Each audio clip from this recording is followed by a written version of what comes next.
Well, we just got back to the bungalow, and I told you when we were up at Stag's Leap, of course, their reputation is the red wines, the Cabernets, they're wonderful wines. But I did find a really great bottle of Chardonnay, and since we just got all this beautiful seafood, I'm going to make a recipe around this bottle. Now, with the fresh seafood, you don't want to do too much to it. I mean, the simpler it is, let the natural flavors come out. But what I want to do is a little condiment. I'm going to make a quick little tartar sauce. I guess that's as good a word as any. Tartar sauce. I'm going to chop up some garlic and some shallots. So garlic, shallots, and then about 2 or 3 tablespoons of mayonnaise and about a tablespoon of Dijon mustard. And I guess that's, for lack of a better term, it is kind of a tartar sauce. Some people might call it close to a remoulade because of the capers that I'm going to add into this. And you could add pickles if you don't have capers, so you still get that sort of salty, pickly character.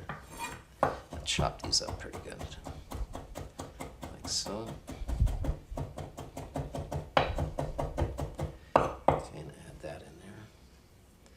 Now, oddly enough, you think that with Chardonnay that things like Dijon mustard, even capers, aren't going to work. And this is it's oak aged, it's barrel fermented in French oak. I mean, it's absolutely wonderful Chardonnay. But if you think about in France, Burgundy is real near Dijon mustard, the town of Dijon where the mustard comes from. And for some reason, they're very compatible in flavors. So you got a little of that. Oh, I'm going to add some dill, because dill is another herb that goes really well with Chardonnays, I think. So chop up some fresh dill.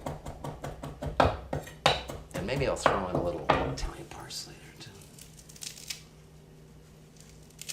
Like that. Just chop that up real fine. You can make this up way ahead of time. It lasts in the refrigerator just like a tartar sauce would. And I might even put a squirt, well, I am going to put a squirt of lemon in there. So chop your herb real fine. Toss that in with the mayo. A little bit of squeeze of lemon. A little sea salt. And then the last ingredient, and if you can find it, great, and that's smoked paprika. It just gives it a really nice flavor, plus a nice color.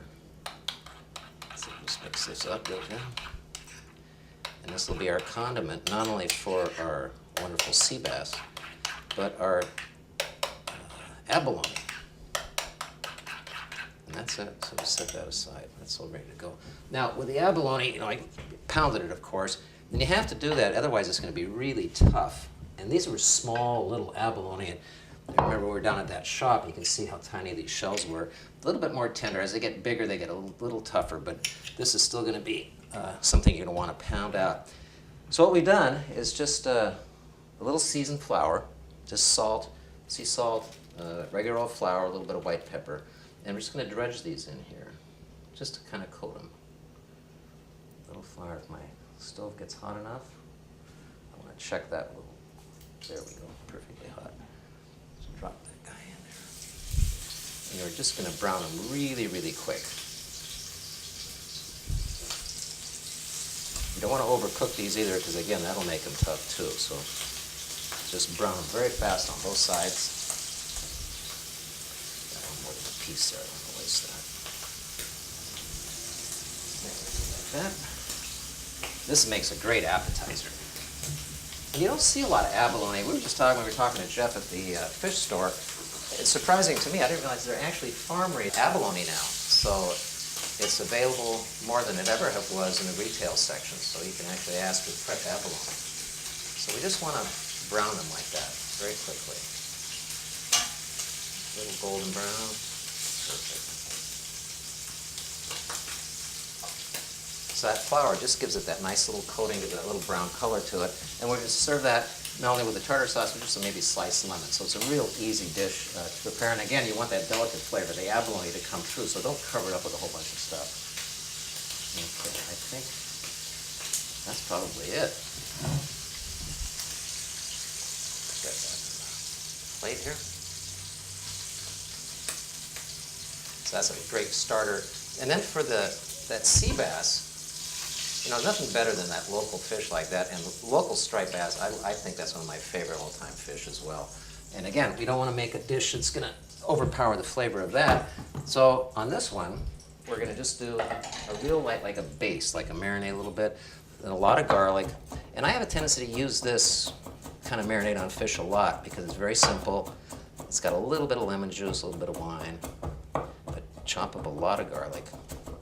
And as you're chopping the garlic, quick hit, put some salt on it as you're chopping, and it just kind of helps get it finer. And that's what you want. So get some sea salt on there. Almost ready for this.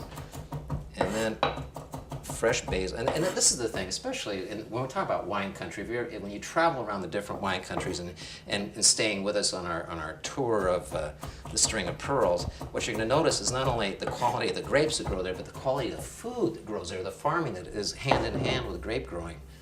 So it's wonderful to get all this fresh stuff. This is local garlic. Matter of fact, even the capers came from Santa Barbara. It shows you how fresh everything is. There's fresh basil. Get some of that. And a little bit of parsley. And we're just going to whack that up. So this is just a real fresh, easy marinade and base. More of a base than a marinade, but you can use it both ways. Fresh basil, fresh Italian parsley. Throw that in. And then lemon juice. Like so. About juice of half of the lemon at least. More sea salt. And a little splash, you don't need much, of the Chardonnay from Stag's Leap. A little bit. And then olive oil. And that's it. So this is your baste. And what we're going to do is take this all out here with that fish. We've got some fresh asparagus, some of those heirloom tomatoes. And we're going to baste all of it with the same base and grill them out there. Make it a very simple, really great wine country lunch. So let's head out to the grill, okay? I'm going to take these two out, okay? So we've got our beautiful sea bass out here, and the grill's nice and hot.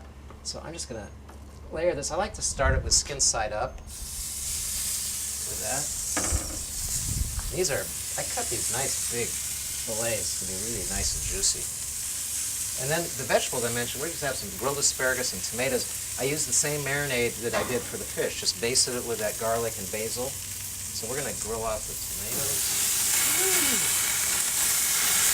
That's plenty hot. Oops.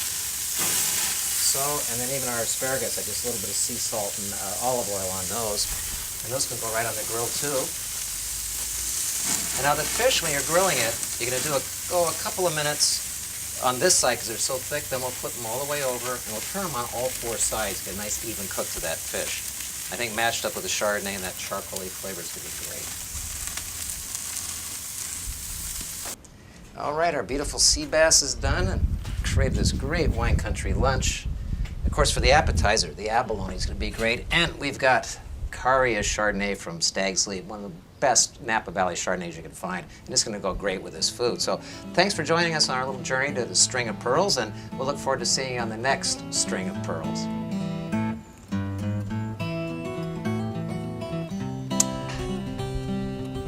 This is always the best. Oh, that is tender.